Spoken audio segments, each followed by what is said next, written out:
Wu Sheng and Wu Guan made hand seals at the same time. Two faint purplish light circles appeared and merged into a shield that protected them from Duanmu Sheng's attacks. Boom! Both sides reeled from the exchange again. However, Duanmu Sheng did not stop. Their fight intensified. The low-level cultivators near Tongzi town did not dare to come close. They only watched from afar. Hua Wudao praised. Duanmu Sheng wields a heaven-grade weapon and can fight against two opponents at the same time. He's truly fierce and brave. Lu Zhou shook his head. He was not pleased. Duanmu Sheng's cultivation base had just recently sprouted a leaf. Who knew how long this battle would drag on if they kept this up? However, there was no doubt such a battle could help temper Duanmu Sheng and force him to grow rapidly. The intense battle went on for a moment longer. At this moment, a low buzzing sound came from Tongzi town's direction. The people on the cloud-splitting chariot looked in the direction of the sound. Behind Tongzi town, a black dragon chariot that was slightly smaller than the cloud-splitting chariot was slowly approaching. It parted the clouds as it flew over Tongzi town. It was neither quick nor slow. It was not flying at a high altitude either. However, what struck fear into the onlookers' hearts was the roughly 400 Brahmin Sea Realm cultivators flanking the black dragon chariot as they floated over. The Fiend Temple. The townspeople ran into their homes and bolted their doors. These were villains who were wicked beyond redemption. Who would dare to remain outside? Apart from that, many low-level cultivators fled from the town as well. Lu Zhou's expression remained calm. Although the Fiend Temple's black flying chariot was not as impressive as his cloud-splitting chariot, the 400 Brahmin Sea Realm and several Divine Court Realm cultivators, and the buzzing sound from the cultivators' input of primal chi stifled those who were in its presence. This was made evident by the townspeople's reactions. When the black dragon chariot entered his sight, Duanmu Sheng retreated in the air. Under his control, the Overlord Spear sent Wu Sheng and Wu Guan flying back, even though they were unharmed. Whiz! The black dragon chariot slowly came to a halt before a deep voice rang from the black dragon chariot. Old Senior G, long time no see. Ren Booping sauntered into view. His expression was flippant, and his hair was slightly disheveled. He had deep-set eyes. This person had the highest authority in the Fiend Temple, the first seat of Fiend Temple. Their eyes met. When Lu Zhou remembered what Ren Booping used to look like, he casually remarked, "You've grown old." Ren Booping bowed and said, "Compared to old Senior G, it's nothing. It won't be a problem for me to live for several more centuries." "I disagree. You won't be able to live past today." In Lu Zhou's eyes, Ren Booping was a dead man walking. Since the Fiend Temple had provoked the Evil Sky Pavilion repeatedly, Ren Booping's fate had been sealed. Ren Booping chuckled and said, "Old Senior G, you've truly grown old. Don't you think something is strange here?" Lu Zhou was in no hurry. He said calmly, "Do enlighten me." Wu Xing floated upward and drew level with Lu Zhou. "I was genuinely sincere when I visited the Evil Sky Pavilion. However, the Evil Sky Pavilion is too overbearing. I had no choice but to use this method to draw all of you here." Duanmu Sheng brandished his Overlord Spear and pointed it at Wu Sheng from afar as he said, "You're saying this is deliberate?" Wu Xing nodded. "Indeed." He shifted his gaze from Duanmu Sheng to Lu Zhou. "Old Senior, I was trying to make peace, but I changed my mind halfway through. Now I have but one request." "I hope you'll hand over the traitor, Yi Qianxin, to the palace senior," Wu Xing said. "For Yi Qianxin, they deliberately lured the Evil Sky Pavilion here." The people on the cloud-splitting chariot exchanged glances. When Zhao Yu heard this, she hastily lowered her head and said, "I didn't know it's a trap. Please forgive me, master." Lu Zhou waved his hand and said, "No matter." Even if Zhao Yu did not say anything, things would still progress in the same manner. The Evil Sky Pavilion would not stay idle while the descendants of the 10 shamans tried to take down the Golden Court Mountains barrier. Mingshi Yin snorted and said, "My ass! Who gave you the confidence?" "You, Ren Booping? You think you're capable of setting a trap for us?" The current individuals who could be considered as their opponents were Ren Buping, Wu Sheng, and Wu Guan. On the Evil Sky Pavilion side, there was Hua Wudao, Duanmu Sheng, Mingshi Yin, and the Patriarch himself, whose cultivation base was unfathomable. Wu Sheng smiled. He turned to glance at Ren Buping and said, "Confidence." He spread his arms slightly and looked down at the land. "Since we dare to come here, we're naturally confident." Ren Buping saw the other red-robed cultivators join their palms together. They were emitting faint primal chi waves. "What's this?" Wu Sheng and Wu Guan joined their palms together as well. The thick fog within the area of 3 miles vanished. With the red-robed cultivators in the center, 10 faint purplish light circles appeared within the semicircle enclosure. "The grand formation we prepared isn't meant to take down or steal the Golden Court Mountains barrier. That's just fake information we deliberately leaked." Wu Sheng said smugly, "This formation is called the Grand Predecessor Formation." "Grand Predecessor Formation?" Hua Wudao immediately leaped to his feet as his eyes widened. Zhou remained unmoved. Little Yuaner snapped, "I don't care if it's a predecessor or the successor, or if you're bland or savory. I'll clobber you until your teeth fall to the ground." Hua Wudao shook his head. "The 10 shamans are their predecessors. This formation will allow the 10 shamans to possess their hosts. In other words, we'll be facing the 10 shamans." Mingshi Yin was slightly stunned. His hand slipped on the helm, without him noticing. "Master, why don't we wait this one out?" The reason they had brought the cloud-splitting chariot was so that they could swiftly leave the Grand Formation's range if the need arose. Zhou shook his head and said, "There's no need for that." He thought to himself, would the mighty Evil Sky Pavilion's Patriarch resort to fleeing? Zhou slowly rose to his feet and put his hands on his back before he said, "I'd like to see just how powerful the 10 shamans are." Wu Sheng cupped his fists together and said, "There's no need for that, Pavilion Master. The 10 shamans are far more powerful than the 10 great elites. How are you going to face them when you're outside your barrier?" Ren Buping waved his hand. He asked the subordinate below him, "Where's the 3rd seat?" "The 3rd seat is with Sword St. Luo Shursan. They'll be here soon," the subordinate replied with a bow. A frown was etched on Hua Wudao's face at this moment. The situation he had most wanted to avoid was here. He was from the Yun sect, and yet now he had joined the Evil Sky Pavilion. The people he least wanted to meet were his former comrades. Elder Hua, Luo Shursan should be interested in cultivating alone. Why would he collude with the Fiend Temple? "I thought the Yun sect prided itself on being a part of the noble path," Mingshi Yin said mockingly. Hua Wudao's wizened face flushed in embarrassment, but he did not reply. He had joined the Evil Sky Pavilion after all. What else could he say? Pan Zhong said, "Sword St. Luo Shursan is a younger brother of Luo Chongqing, one of the 3 sword freaks. The 2 of them have reached great heights in their sword skills and have always been focused on seeking the path. They rarely involve themselves in other conflicts. I didn't expect Luo Shursan to become another person's pawn." Wu Sheng shook his head and said disapprovingly, "You're wrong to say that, Brother Pan. You're from the Clarity sect, which also belongs to the Noble Path. Since you've joined the Evil Sky Pavilion, aren't you the Evil Sky Pavilion's pawn?" A gust of wind blew past. Wu Sheng and Wu Guan's red robes fluttered in the air. Their attitude was completely different from before and had turned confrontational. Pan Zhong snorted and said, "I have no regrets joining the Evil Sky Pavilion. You're the descendants of the famous 10 shamans, and yet you're reduced to being M.O. Lee's watchdogs. Tell me, don't you think you've let your predecessors down? It's useless to exchange verbal jibes. The sun and the moon bear witness to my loyalty to the palace."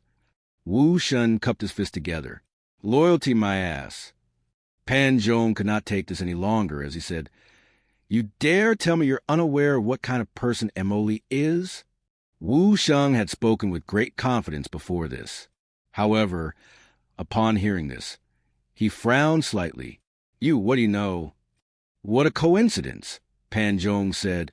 "When I was looking for a cure all those years ago, the witch doctors aren't the only ones I visited. I went to the palace to seek treatment from the imperial physicians as well. At that time, I discovered something.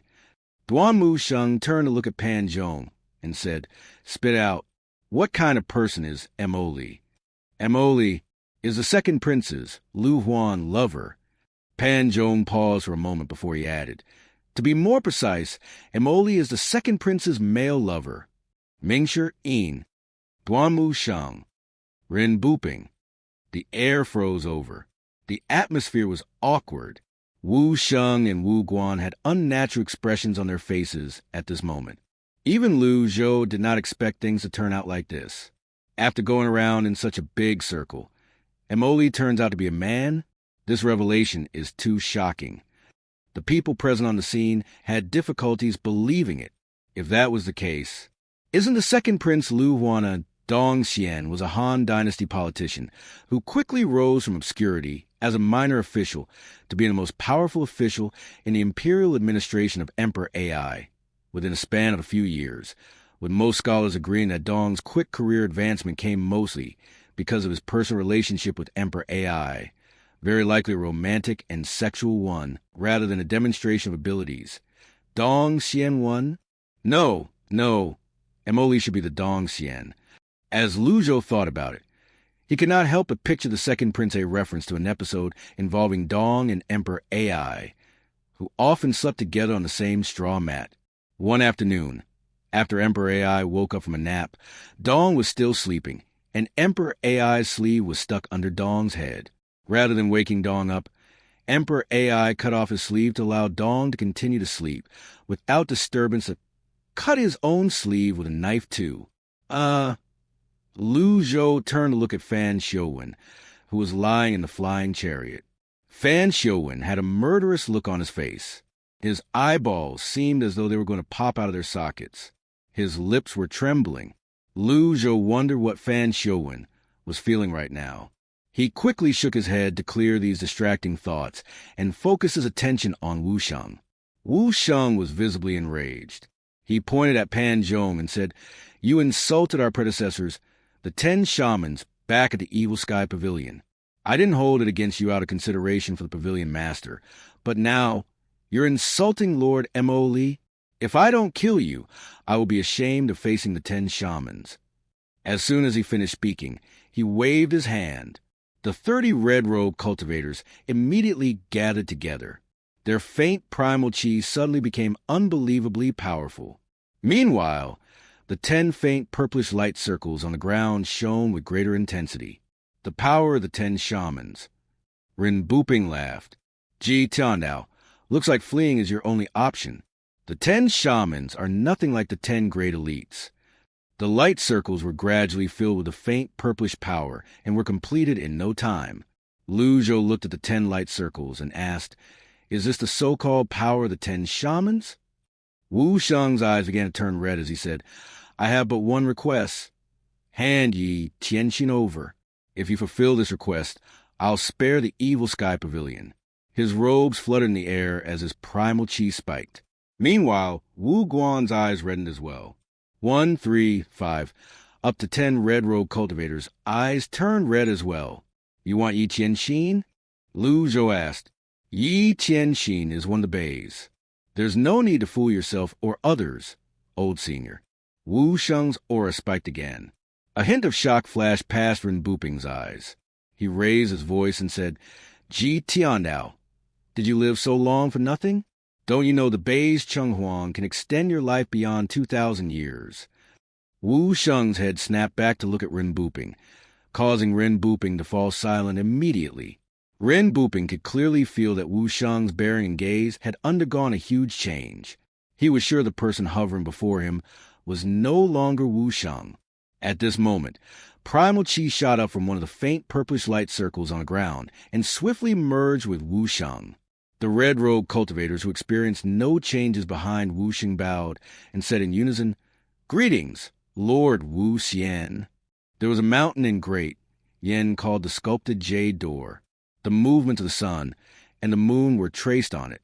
The spiritual mountain was the dwelling of the 10 shamans, Wu Xian, Wu Ji, Wu Ban, Wu Peng, Wu Gu, Wu Zhen, Wu Li, Wu Di, Wu Xie, and Wu Luo. The 10 shamans could fly in the skies and tunnel in the ground. There was nothing they could not do. Rinpoche humbled himself. He cupped his fist and said, "Welcome, Lord Wu Xian." Wu Xian, who had successfully manifested through Wu Shang, was the leader of the 10 shamans. Hua Wudao asked in a hushed tone, "Pavilion Master, what do you plan to do?" Lu Zhou was, naturally, slightly shocked by this, but he did not let it show on his face. He had thought this was a grand formation that was meant to take down or steal the mountain's barrier. He did not expect it to summon the 10 shamans. Such powerful opponents were not someone his disciples could handle. Must I use the peak trial card? Before Lu Zhou could make up his mind, voices began to ring in the air again.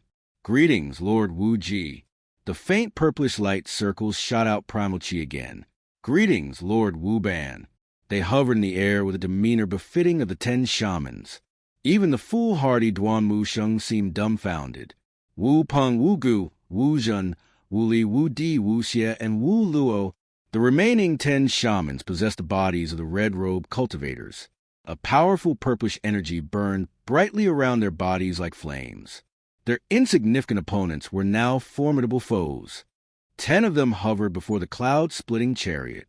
Wu Sheng, or more aptly Wu Xian, looked at Lu Zhou and said indifferently, "So, it's only a junior whose 1,000-year limit is upon him."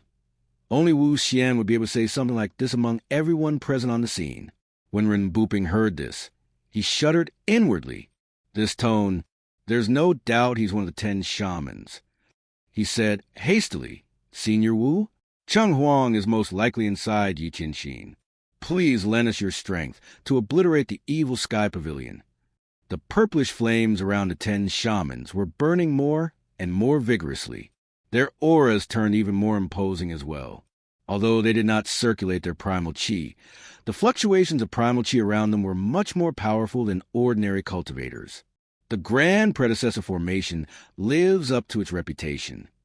Hua Wudao was full of praises.